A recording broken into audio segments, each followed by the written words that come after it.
જીએમડીસીનો જે પ્રોજેક્ટ આવી રહ્યો છે એની લોક સુનાવણી હતી ત્યારે અમે સ્પષ્ટ કહેવા માંગીએ છીએ અમે દેશ રાજ્ય અને પ્રદેશ કે વિસ્તારના વિરોધી નથી, પણ જ્યારે દેશ આઝાદ થયા બાદ ડેમોના નામે, જીઆઈડીસીઓના નામે, જીએમડીસીના નામે, રોડ રસ્તાના નામે, રહેણોના નામે, હાઈ ટેન્શન લાઇનોના નામે હજારોની પણ લાખો આદિવાસીઓને વિસ્થાપિત કરવામાં આવ્યા છે અને આદિવાસીઓના વિકાસની વાત આવે તો વિકાસમાં મીંડું છે। જીએમડીસીનો રાજપારડી પ્રોજેક્ટ, લિગ્નાઇટ પ્રોજેક્ટ એક એની આજે પણ ત્યાંના લોકો ભૌતિક સુવિધાના વલખા મારી રહ્યા છે।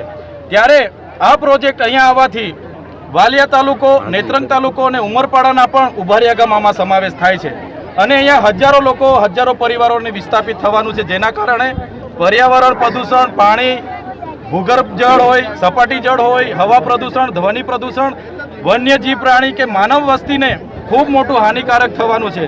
ત્યારે અદાણી, અંબાણી અને ટોરેન્ટના ઇશારે જે જીએમડીસી અહીંયા પ્રોજેક્ટ લઈને આવ્યા છે એનો અમે સખત શબ્દોમાં વાંધો ઉઠાવીએ છીએ, વિરોધ કરીએ છીએ। કોઈ પણ લેવા માટે લોક સુનાવણી રાખી છે એનો અમે વિરોધ કરીએ છીએ અને આવનારા દિવસોમાં પણ અમે એમને કહેવા માંગીએ છીએ આ વિસ્તાર અનુસૂચિ 5 વિસ્તાર છે, શિડ્યુલ એરિયા છે, પૈસા એક્ટ લાગુ છે અને ક્યાંય પણ અહીંના લોકોને એન કેન પ્રકારે હેરાન કરીને, ખોટા દસ્તાવેજો કરીને અહીંના લોકોને પ્રોજેક્ટ લાવવા માટેની કોશિશ થશે ત્યારે આરપારની લડાઈ થશે। આજે અમે સંવિધાન અને સંવાદની વાતો કરી છે, પણ જે દિવસે સંવિધાન અને સંવાદ સાઈડ પર રહી જશે એ દિવસે આરપારની લડાઈઓ થશે। અમે ગોળી ખાવા પણ તૈયાર છે, ગોળી મારવા પણ તૈયાર છે, પણ એક ઇંચ જમીન અહીંયા આપવા માટે તૈયાર નથી। ત્યારે આજના પ્રોજેક્ટમાં તમામ લોકો મોટી સંખ્યામાં ઉપસ્થિત લઈને સર્વાનુમતે બધા એક જ સૂરે નામંજૂરનો ઠરાવ આજે પણ અમે કર્યો છે અને બહિષ્કાર પણ અમે કરીએ છીએ। અને કલેક્ટરશ્રીએ જે એમના સ્ટેટમેન્ટમાં કીધું કે અહીંની 80% જમીન અહીંની વેચાઈ ગયેલી છે, ત્યારે આપના માધ્યમથી કલેક્ટરશ્રીને પણ અમે કહેવા માંગીએ છીએ એ જમીનો આદિવાસીઓની 73 એની જમીનો છે।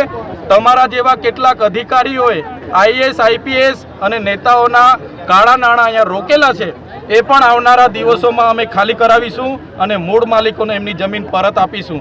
અમે કોઈ પણ ભોગે આ પ્રોજેક્ટ અહીંયા લાવવા માટે સહમત નથી। અમારે જે પણ ક્ષેત્રે જ્યાં પણ મોરચે લડવું હશે અમે બધા પક્ષ, પાર્ટી, સંપ્રદાય, સંગઠનો બધા ભૂલીને એક થઈશું, પણ અહીંથી ચૂંટાયેલા પ્રતિનિધિઓ એ ધારાસભ્ય હોય, સાંસદ હોય, એમણે આ પ્રોજેક્ટ લાવવા માટેની જે સહમતિ આપી છે ત્યારે આ લોકોને પણ અપીલ કરું છું આવા નેતાઓને ઓળખી લેવા પડશે જે તમારો મોતનો કૂવો મંજૂરી આપી છે।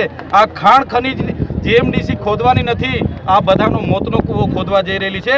એના મેઇન જવાબદાર ચૂંટાયેલા આપણા ધારાસભ્ય, આપણા સાંસદ, એમના તાલુકા અને જિલ્લાના પ્રમુખો છે। આવનારા દિવસો પણ એમના ઘરે બેસાડી દેજો એવી સૌને અપીલ પણ કરું છું। જય જોહાર।